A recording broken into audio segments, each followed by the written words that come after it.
آپ کے القاب میں سے ایک حانیہ، حانیہ، فاطمہ، زکیہ، راضیہ، مرضیہ، محدثہ، بطول، عذرا، حانیہ۔ حانیہ یعنی مہربان۔ آل محمد اور آل محمد سارے کے سارے امت کے لیے مہربان ہیں، لیکن خاتون جنت کی مہربانی یہ عجیب ہے، عجیب۔ ایمان کی تازگی کے لیے اور مایوسیوں سے نکلنے کے لیے یہ روایت میں آپ کی خدمت میں بیان کرتا ہوں۔ جابر بن عبداللہ انصاری کہتے ہیں میں نے امام محمد باقر علیہ السلام کی خدمت میں عرض کیا، اللہم صلی اللہ محمد وآل محمد، فرزند پیغمبر اپنی جدہ ماجدہ حضرت زہرا علیہ السلام کے بارے میں مجھے کوئی ایک حدیث بتائیں کہ اگر اس حدیث کو آپ کی شیعوں کے سامنے بیان کروں تو وہ ان کے لیے خوشی کا باعث بنے۔ امام محمد باقر علیہ السلام نے اس حدیث کو بیان کیا ہے۔ یہ رسول خدا کی خدمت میں خاتون جنت تشریف لاتی ہیں شادی کے بعد اور فرماتی ہیں بابا آپ نے علی سے میری شادی کی، 500 درہم حق مہر رکھا، اور میری شادی کے بعد جو بھی اپنی بیٹی کی شادی کر رہا ہے 500 درہم ہر کوئی اپنی بیٹی کا حق مہر رکھ رہا ہے۔ میں رحمت للعالمین کی بیٹی ہوں، کائنات کی سب سے افضل مخلوق کی میں بیٹی ہوں، میرا حق مہر بھی 500 درہم۔ حساب کتاب کیا میں نے، 500 درہم آج کل تقریباً 1.25 لاکھ۔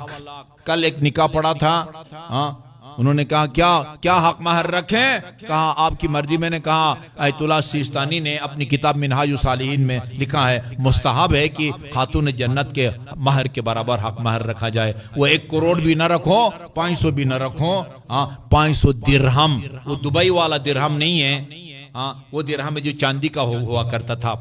500 درہم میں چاندی کا جو وزن ہوتا ہے آج کل کے ریٹ کے مطابق تقریباً 1.25 لاکھ ہے۔ ہم نے لکھا یہ 500 درہم آگے بریکٹ میں مساوی 1,25,000 روپیہ سکہ رائج الوقت۔ فرمایا عام عرب بچیوں اور میرے حق مہر میں بابا فرق ہونا چاہیے، جتنا مجھ میں اور عام عرب بچیوں میں فرق ہے اتنا فرق میرے حق مہر اور عام عرب بچیوں کے حق مہر میں ہونا چاہیے۔ رسول خدا نے فرمایا اس سے پتہ چلتا ہے کہ امیر المومنین 500 درہم ادا کر چکے تھے۔ ہمارے معاشرے میں حق مہر رکھتے ہیں 1 لاکھ 2 لاکھ، رخصتی کے بعد جیسے ہی خاتون شوہر کے گھر پہنچتی ہے معاف کرانے کی کوشش شروع کر دی جاتی ہے، یا آخر تک نہیں دیتا، مرحوم ہو جاتا، وہ مرحوم ہو جاتی ہے اور پتہ ہی نہیں ہوتا کہ میں نے مہر بھی دینا ہے یا نہیں ہوتا۔ میں بتاتا ہوں، یہ دیکھو بھائی، یہ جو طے پایا ہے حق مہر، جیسے ہی آغا صاحب نکاح سے فارغ ہو جاتے ہیں 23 شدہ حق مہر میں سے آدھے حق مہر کا خاتون حقدار بن جاتی ہے نکاح کے نتیجے میں۔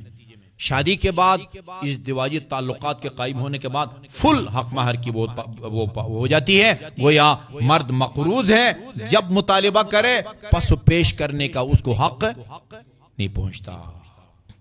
علی ادا کر چکے تھے، رسول خدا فرماتے ہیں بیٹی فاطمہ علی نے 500 درہم ادا کر دیا ہے۔ علی سے کہتے ہیں 500 اور دے دے، 1000 کافی ہے۔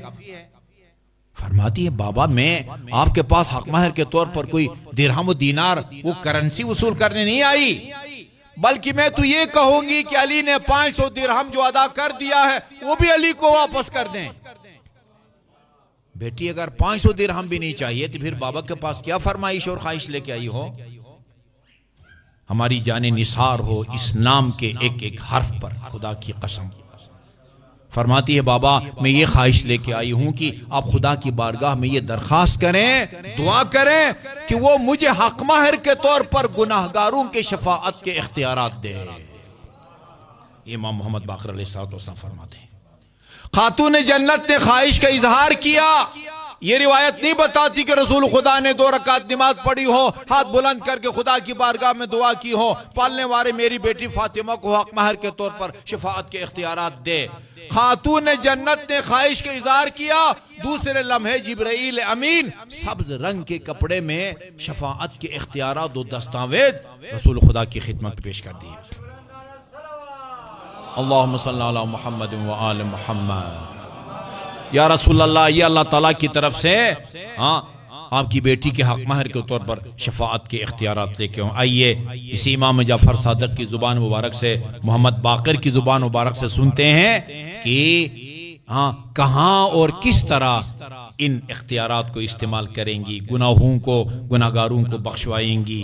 وصیت فرمائی دختر پیغمبر نے، جب اس دنیا سے جانے لگوں ان اختیارات کو، دستاویز کو میرے کفن کے نیچے میرے سینے پر رکھ کر میرے ساتھ ان کو دفن کر دو تاکہ روز قیامت استعمال کروں۔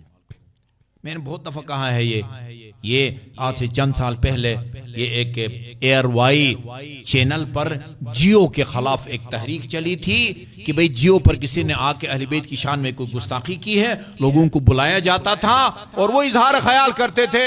سپاہ صحابہ کے سرپرست اعلیٰ مولوی لدھیانوی نے آ کے یہ روایت پڑھی تھی جو ہماری کتابوں میں بھی ہے، اذا کان یوم القیامہ۔ امام محمد باقر کی روایت کہتی ہے، وہ جابر کی فرمائش پر کیا ایسی روایت سنا دیں، حدیث سنا دیں کہ جس کو شیعوں کے سامنے بیان کروں تو وہ شیعوں کے لیے خوشی کا باعث بنے۔ اذا کان یوم القیامہ، جب قیامت کا دن ہوگا منادی کی آواز آئے گی، یا اہل محشر، محشر والو، غضوا ابصارکم، اپنی آنکھوں کو بند کرو، ونکسوا رؤوسکم، سروں کو جھکاؤ۔ کیوں؟ کس کے احترام میں؟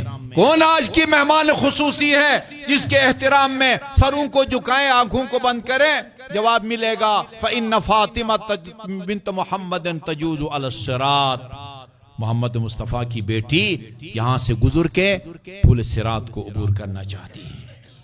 پل صراط کو عبور کیا، جنت کے تمام دروازے دختر پیغمبر کے لیے کھول دیے گئے، جنت میں داخل نہیں ہوئی، میدان محشر کی طرف رخ کر کے کھڑی ہو گئی، قدرت کی طرف سے آواز آتی ہے، یا ابنت حبیبی، اے میرے حبیب کی دختر نیک اختر، ما لکی لا تدخلین الجنہ، ہم نے جنت کے سارے دروازے تیرے لیے کھول دیے ہیں، ابھی کس کی انتظار میں کھڑی ہیں؟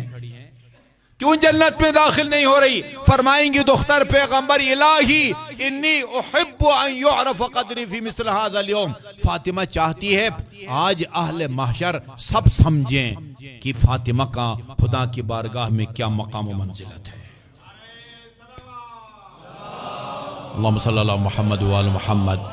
یہ وہ قیامت کے لمحات ہوں گے جس میں دختر پیغمبر وہ خدا داد اختیارات کو استعمال کریں گی، اور امام محمد باقر علیہ السلام کے الفاظ ہیں، تلتقط شیعتها کما یلتقط الطیر الحب الجید من الردی، اس طرح چن چن کے اپنے ساتھ شیعوں کو لے کے جنت میں جائیں گی جس طرح ایک پرندہ مغز والے دانے کو اٹھاتا ہے اور جس میں مغز نہ ہو اس کو زمین سے نہیں اٹھاتا۔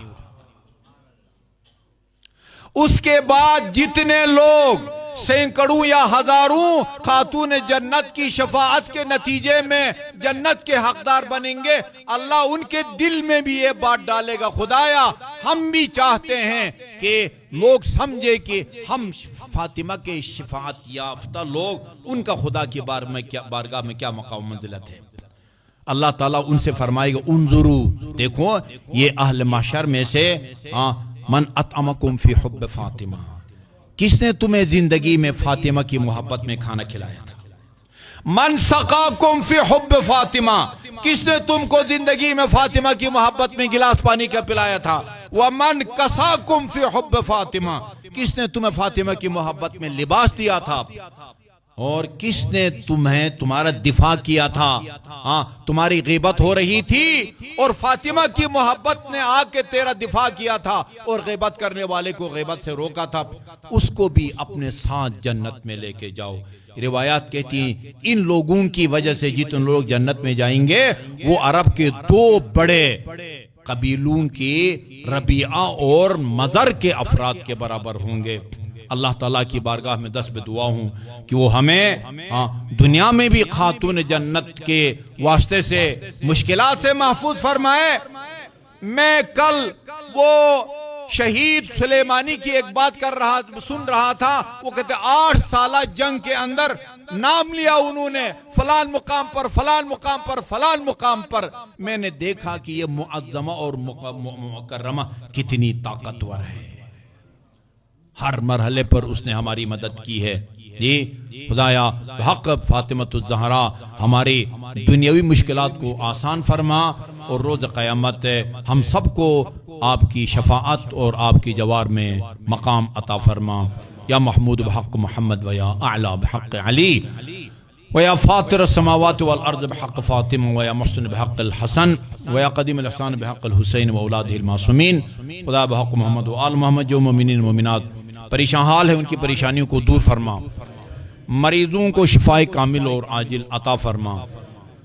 اسرائے امامیہ دنیا میں جہاں کہیں بھی قید و بند کی صوبتوں میں ہیں،